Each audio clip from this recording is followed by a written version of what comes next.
বিশ্বকাপ নিয়ে চর্চার নিয়মিত আয়োজনে আপনাদের সবাইকে স্বাগত জানাচ্ছি।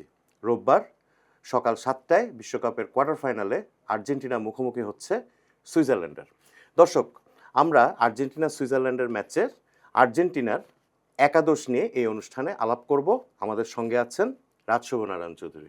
শুভ, আর্জেন্টিনার কোচ লিওনেল স্কালোনি বলছেন যে কোয়ার্টার ফাইনালেও আগের ম্যাচের মিশরের ম্যাচের একাদশ উনি নামাতে চান। আর্জেন্টিনার একাদশটা কেমন হতে পারে, কেমন হওয়া উচিত? আচ্ছা, স্কালোনি বলেছেন যে তাকে কোশ্চেন করা হয়েছিল যে মিশর ম্যাচের একাদশী নামানোর চিন্তা ভাবনা আছে কিনা, তো উনি বলছেন ওইটা মানে ঠিক চিন্তা থেকে যে ফেলে দিয়েছেন তাও না, আবার অবভিয়াসলি উনি তো সংবাদ সম্মেলনে নিশ্চয়ই বলে দিবেন না। তো উনি কোচরা যেভাবে অ্যান্সার দেয় এরকম আর কি, যে হ্যাঁ আমরা এটাও মাথায় আছে, এরকম একটা ব্যাপার। তো আমার কাছে মনে হচ্ছে মূলত আর্জেন্টিনা মিশর ম্যাচে যেই শেপ ছিল আর্জেন্টিনা, যেই বা ইভেন 11 যেরকম ছিল তার মধ্যে হয়তো একটা দুটো জায়গায় একটু ডাউট আছে, বাট মোরলেস দ্য সেম 11 হতে পারে। আর্জেন্টিনার একাদশে তো গোলরক্ষক নিয়ে কোনো ডাউট নেই। হ্যাঁ, গোলরক্ষক নিয়ে আসলে কোনো কিছু আলোচনার কিছু, এটা অটোমেটিক তার নাম বসে যাবে, অটোমেটিক চয়েস। এখন আমার কাছে মনে হয় রাইট ব্যাক অথবা লেফট ব্যাকে একটা সমস্যা। এই দুইটা পজিশনে আর্জেন্টিনার একটু বোধহয় কনফিউশন, বা কাকে নামাবেন কোচ, এটা নিয়ে বোধহয় একটু আছে কি এই ধরনের কিছু? হ্যাঁ, অ্যাকচুয়ালি আর্জেন্টিনার তো আপনার ডিফেন্সে আমরা যদি সেন্টার ব্যাক যে দুজন রোমেরো এবং লিসান্ড্রো মার্টিনেজ, এই দুজনকে নিয়ে তো আচ্ছা, আগে সেন্ট্রাল ডিফেন্সটা নিয়ে আলোচনা। এই দুজনকে নিয়ে তো আসলে খুব বেশি কোশ্চেন করার কিছু নেই, রোমেরো আর লিসান্ড্রো, এবং দুজন দারুণ খেলছেন। আর্জেন্টিনার মূলত বিশ্বকাপে আপনার যত ডিফেন্সে যত পরীক্ষা নিরীক্ষা বলুন বা সমস্যা বলুন, সেটা মূলত রাইট ব্যাক এবং লেফট। রাইট ব্যাকে আপনার মলিনা, মানে অপশন তো দুইটাই, মলিনা না হলে মন্তিয়াল। এবং আপনার কাছে কাকে মনে হয়, মানে কাকে খেলালে ভালো হয়, বেটার? আসলে দুইজনের মধ্যে জিনিসটা কি, ওই যে আমরা কথাই বলি না যে ইতর বিশেষ নেই, ইতর বিশেষ, হ্যাঁ, মানে খুব বেশি একটা পার্থক্য নেই আসলে দুজনের মধ্যে, 19-20। তো মলিনার মধ্যে দুজনের মধ্যে একটু হয়তো অ্যাটাকিং দিক থেকে যদি আপনি চিন্তা করেন, হয়তো একটু এগিয়ে মন্তিয়াল, এবং আজকে হয়তো মন্তিয়ালের খেলার সম্ভাবনাটাই বেশি, গিভেন সুইজারল্যান্ড হয়তো ঠিক মিশর বা কেপ ভার্দের মতো একেবারে অত ডিফেন্সিভ হয়তো নাও হতে পারে। সুইজারল্যান্ডের একটা বড় সুবিধা হচ্ছে, সুইজারল্যান্ড কিন্তু আপনার বা আর্জেন্টিনার দিক থেকে দেখলে সমস্যা যে সুইজারল্যান্ড কিন্তু ম্যাচের মধ্যে ফরমেশন অনেক চেঞ্জ করে, অদল বদল আনে আর। তো ওই জায়গা থেকে বাট স্টিল ধারণা করে নেওয়া যায় যে সুইজারল্যান্ড হয়তো, যেহেতু বল আর্জেন্টিনার পায়ে বেশি থাকবে, সুইজারল্যান্ড হয়তো একটু ডিফেন্সিভ খেলবে, সেক্ষেত্রে রাইট ব্যাককে উঠতে হবে, সেই জায়গায় মলিনার খেলার সম্ভাবনাটা বেশি বলে মনে হচ্ছে, এবং আর্জেন্টিনান মিডিয়াও তাই জানাচ্ছে। লেফট ব্যাকে তাগলিয়াফিকো নাকি মেদিনা, এটা নিয়ে আপনার হয়তো এটা এই জায়গাটা একটু চেঞ্জটা কিন্তু আসলে আর্জেন্টিনার খেলার ধরনই অনেকটা চেঞ্জ করে দেবে, কারণ মানে আমরা রাইট ব্যাকে যেটা বলছিলাম মলিনার মন্তিয়ালের মধ্যে আসলে খুব বেশি 19-20, এই জায়গায় কিন্তু দুইজন পুরোপুরি ডিফারেন্ট ক্যারেক্টারিস্টিকের প্লেয়ার। মলিনা তাগলিয়াফিকো অনেক বেশি অ্যাটাকিং, মেদিনা সেই জায়গাটায় একটু ডিফেন্সে কাভারটা বেশি দেন। মেদিনা যদিও শুরুতে গ্রুপ স্টেজে প্রত্যেকটা ম্যাচে খেলেছেন, আগের ম্যাচে তিনি শুরুতে খেলেননি, পরে বদলে নেমেছেন। তাগলিয়াফিকো আবার ভালো খেলেছেন আগের ম্যাচে, তো ওই জায়গাটায় আবার তাগলিয়াফিকো খেলে যেটা হচ্ছে, তাগলিয়াফিকো এবং মলিনা দুইজনেই উঠে গেলে কাউন্টার অ্যাটাকে আর্জেন্টিনা একটু দুর্বল হয়ে পড়ে, সেটা বোধহয় মিশর ম্যাচে যেটা বারবার দেখা গেছে। তো ওই জায়গাটা, এই জায়গাটা একটু এটা অ্যাকচুয়ালি আর্জেন্টিনার মিডিয়াও বলতে পারছে না এখন পর্যন্ত কনফার্ম যে কে নামবেন, বাট আমার কাছে মনে হচ্ছে তাগলিয়াফিকো নামার প্রবাবিলিটিটাই বেশি। কেন সেটা আমরা মিডফিল্ডে যদি আমরা দেখি তখন দেখব, মিডফিল্ডে আগের ম্যাচে সেন্ট্রাল ডিফেন্সিভ মিডফিল্ডার হিসেবে পারাদেস খেলেছেন, এবং এই ম্যাচেও পারাদেস দারুণ খেলেছেন। ওই দিন তো একেবারে লাস্ট মোমেন্টে 3 ভার্সেস 1 সিচুয়েশনে একটা অসাধারণ ট্যাকেল করেছেন। তো ওই জায়গাটায় আজকেও পারাদেসের খেলার সম্ভাবনাটা বেশি, এবং পারাদেস খেলার কারণে হচ্ছে আপনি দুই উইং ব্যাককে, যেহেতু তিনি এই জায়গাটা থেকে ডিফেন্সকে একটু শিল্ড দিচ্ছেন, এই কারণে আপনি দুই উইং ব্যাককে একটু অ্যাটাকিং খেলানোর রিস্ক নিতে পারেন। তো সেই জায়গায় হয়তো পারাদেসের প্রেজেন্সের কারণে মলিনা এবং তাগলিয়াফিকোর খেলার সম্ভাবনাটা বেশি মনে হচ্ছে, এবং সেটাই হয়তো হওয়াটা উচিত। মিডফিল্ডে পারাদেসের কথা আমরা বলছি, এরপরে এনজো ফার্নান্দেজ তো অটোমেটিক চয়েস। দেপল আপনার হয়তো দেপলই থাকবেন, দেপল যদিও আগের ম্যাচে তাকে উঠিয়ে নেওয়া হয়েছিল একটা সময়, বাট আজকে হয়তো স্টার্টিং 11-এ দেপলই থাকবেন। এর বাইরে ম্যাকলিস্টার নাকি নিকো গঞ্জালেস, এটা নিয়ে একটু নিকো গঞ্জালেস, হ্যাঁ নিকো গঞ্জালেস, দুইজনের মধ্যে একটু ডিবেট আছে।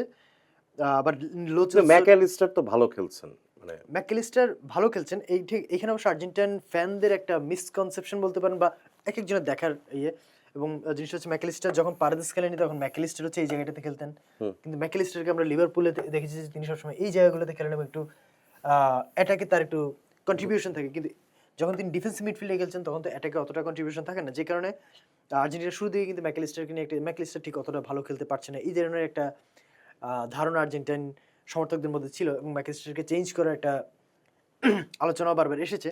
কিন্তু এখন যেহেতু আগের ম্যাচে যেহেতু পারাদেস খেলেছেন সেই জায়গায় ম্যাকলিস্টারকে আমরা দেখেছি বারবার অপোনেন্ট বক্সে উঠে যাচ্ছেন এবং মিডফিল্ড এবং অ্যাটাকের মধ্যে যেই কম্বিনেশনটা সেটা বা কানেকশনটা সেটা তিনি রাখছেন।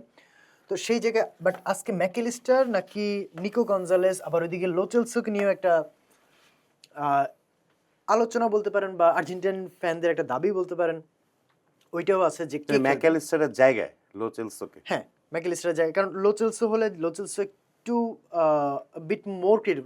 লোচেলসোকে অবশ্য অনেকে চাচ্ছেন যে দেপলের জায়গায় খেলানো যায় কিনা, তো ওই জায়গাটায় কারণ লোচেলসো একটু আচ্ছা দীপলকে নিয়ে কি একটা প্রশ্ন উঠছে কি তার পারফরমেন্স নিয়ে কি একটু মানে মানে গতবারের মতো অবশ্যই না, এবার কি একটু পড়তির দিকে কিনা? প্রতিদিকে একটা হচ্ছে 4 বছর বয়স হয়ে গেছে, আগের চেয়ে 2022 চেয়ে ডেফিনেটলি 4 বছর বয়স বেড়েছে। না না সেটা তো অবশ্যই, কিন্তু আমি পারফরমেন্সের কথা বলছি। পারফরমেন্স দেখতে দেখতে গেলে কি আপনার পারফরমেন্স হচ্ছে দেপলের ইম্পর্টেন্সটা হচ্ছে মেসির কারণে।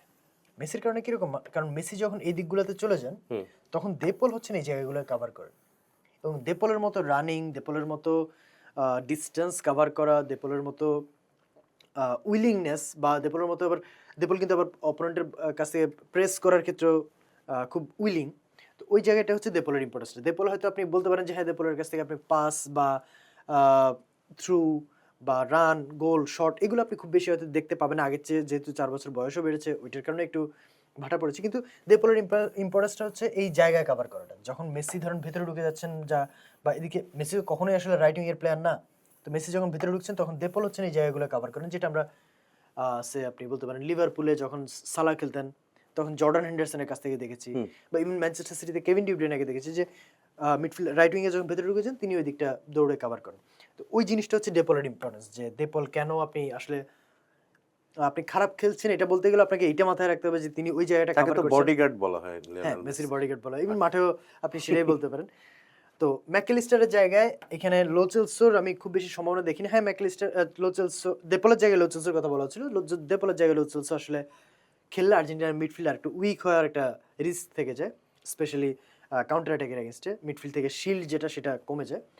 বাট আরেকটা যেটা চিন্তা করা হচ্ছে সেটা হচ্ছে ম্যাকলিস্টার নাকি নিকো গঞ্জালেস, এই জায়গাটা হচ্ছে আর্জেন্টিনার একেবারে এই চেঞ্জটা হচ্ছে আর্জেন্টিনার সেইটাই চেঞ্জ করে দেয়। কেন? কারণ হচ্ছে নিকো গঞ্জালেস মূলত উইঙ্গার, তিনি টাচ লাইন হক করে থাকেন, ম্যাকলিস্টার হচ্ছেন মিডফিল্ডার। তো ওই জায়গাটায় কে খেলবেন, যিনি খেলবেন এটার উপর ডিপেন্ড করবে হচ্ছে আর্জেন্টিনা কোন স্ট্র্যাটেজিতে খেলছে, সেটা পুরোপুরি দুই ধরনের স্ট্র্যাটেজি। যদি ম্যাকলিস্টার খেলেন তার মানে হচ্ছে আর্জেন্টিনা আগের মতোই মিডফিল্ড সেন্টার করেই খেলবে, এবং মিডফিল্ডে এই প্লেয়াররা দেখবেন একজন আরেকজনের খুব কাছাকাছি থাকছেন, মেসিকে কাভার করছেন বা মেসির জন্য জায়গা তৈরি করে দিচ্ছেন মুভমেন্টের মাধ্যমে, রোটেশনের মাধ্যমে সে, এবং আর্জেন্টিনা খেলাটা পুরোপুরি মিডফিল্ডে ওভারলোড আমরা যেটাকে বলি সেটা হবে। কিন্তু ম্যাকলিস্টারের জায়গায় যদি নিকো গঞ্জালেস খেলেন সেক্ষেত্রে হচ্ছে তার মানে মিডফিল্ডের দায়িত্বটা হয়তো এদের উপরই পড়বে, এবং সেক্ষেত্রে আর্জেন্টিনার খেলাটা অনেক বেশি ট্রানজিশনের উপর বেস করবে, অনেক বেশি আর্জেন্টিনাও কাউন্টার অ্যাটাকে ওঠা ট্রাই করবে। তো ওই জায়গাটা বাট আমার কাছে মনে হচ্ছে নিকো গঞ্জালেস যদি নামেন, আমরা যেটা বিশ্বকাপে বারবার দেখছি যে নিকো গঞ্জালেসকে সেকেন্ড হাফে নামানো হচ্ছে পরের দিকে, আমার কাছে মনে হচ্ছে আজকেও সেটাই হওয়ার সম্ভাবনা বেশি। হয়তো আমরা এই মিডফিল্ডটাই দেখতে যাচ্ছি যে পারেদেস, এনজো, ম্যাকলিস্টার এবং দেপল। ফরওয়ার্ড লাইনে মেসি তো মেসি, মেসি তো অ্যাকচুয়ালি প্রথম নামই আর্জেন্টিনার ইলেভেনে। এর সঙ্গে মেসির সঙ্গে কে থাকবেন এটা তো আর্জেন্টিনা লাউতারো মার্টিনেজ না হুলিয়ান আলভারেজ, আলভারেজ? এটা তো আর্জেন্টিনার প্রত্যেকটা ম্যাচেই আপনার কি মনে হয় কার থাকা উচিত? হুলিয়ান আলভারেজের পারফরম্যান্স কি আপ টু দ্য মার্ক এই ওয়ার্ল্ড কাপে? না, আলভারেজ এবং লাউতারো মার্টিনেজ কারো পারফরম্যান্স অ্যাকচুয়ালি হ্যাঁ লাউতারোরও কিন্তু বাট হ্যাঁ লাউতারো মার্টিনেজ আবার আগের ম্যাচে একটা অ্যাসিস্ট করেছেন লাস্ট মোমেন্টে, একটা গোলও করেছেন। হুলিয়ান আলভারেজ এখনো কিছু করতে পারেননি, বাট আজকের ম্যাচে আমার মনে হয় স্কালোনি ওই যে আগের মতোই যে আলভারেজকে শুরুতে নামাবেন, কারণ ওই যে যেটা বললাম সুইজারল্যান্ডে হয়তো মিশর বা কেপ ভার্দে যে স্ট্র্যাটেজিতে গেছে, যে ডিফেন্সটাকে বা সেন্ট্রাল এরিয়াকে একেবারে ব্লক করে রেখে আর্জেন্টিনাকে নালিফাই করার চেষ্টা করবে, সুইজারল্যান্ড হয়তো ওই স্ট্র্যাটেজিটাই নিতে পারে। সুইজারল্যান্ডে তো তাদের প্লেয়ারের ক্যারেক্টারিস্টিক বা প্রোফাইল ডিফারেন্ট, সেই কারণে তো তাদের খেলার ধরনটা একটু অন্যরকম হতে পারে, বাট ডিফেন্সের ক্ষেত্রে তারা হয়তো এই যে মিডফিল্ড এই এরিয়াটা ব্লক করে খেলার চেষ্টা করবে, সেই জায়গায় আলভারেজের রোলটা একটু ইম্পর্টেন্ট হয়ে আসে, কারণ হচ্ছে তিনি যখন সুইজারল্যান্ডসে গোল কিক করছে তখন গোলকিপার বা গোলকিপারের সামনে যে সেন্ট্রাল ডিফেন্ডার থাকেন তাদেরকে প্রেস করা, বা সুইজারল্যান্ডের প্লেয়ারদের ডিফেন্সে কারো পায়ে বল থাকলে সেই জায়গায় প্রেস করা, এই জায়গাটা হচ্ছে আলভারেজ একটু মোর সুইটেড দেন লতারো মার্টিনেজ।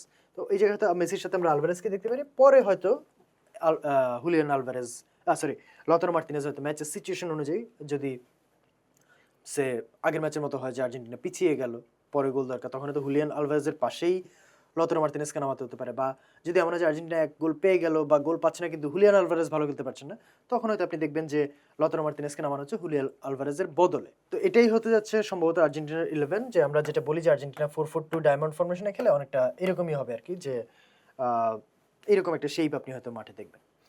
ধন্যবাদ শুভ। আমরা আর্জেন্টিনার একাদশ সম্পর্কে জানলাম। দর্শক, আপনার কি মনে হয় সকালের ম্যাচে সুইজারল্যান্ডের বিপক্ষে আর্জেন্টিনার একাদশ কেমন হওয়া উচিত? আপনারা কমেন্ট করে নিজের মতামত দিন। আপাতত এই পর্যন্ত, পরের অনুষ্ঠানে দেখা হবে। আপনারা চর্চার সঙ্গে থাকুন। ধন্যবাদ।